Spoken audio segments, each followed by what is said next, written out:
नमस्ते दोस्तों, आप सब कैसे हो। आशा करती हूँ आप सब लोग बहुत अच्छे होंगे। मैं एक कजरी गीत सुनाने जा रही हूँ।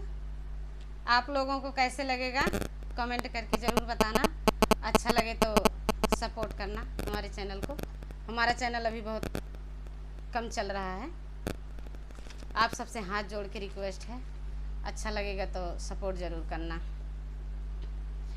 हरे रामा भादों ने अंधियारी बदरिया छाई रे हरी।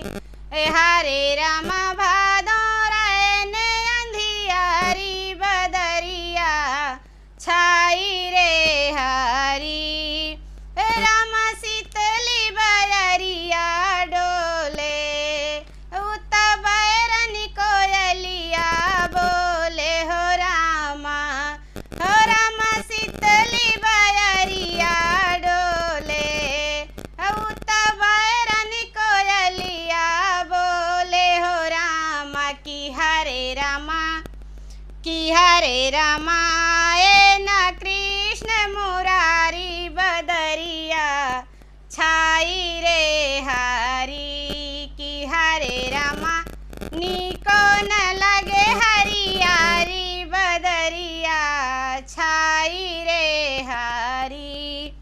हरे रामा भादों ने अंधियारी बदरिया छाई रे हरी।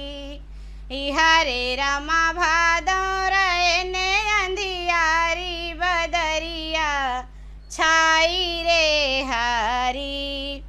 पीहू पीहू कहे पपीहा पुकारे, पीहू पीहू कहे पपीहा पुकारे। तो दादुर शब्द उचारे, पीहू पीहू कहे पपीहा पुकारे। तो दादुर शब्द उचारे हो रामा। की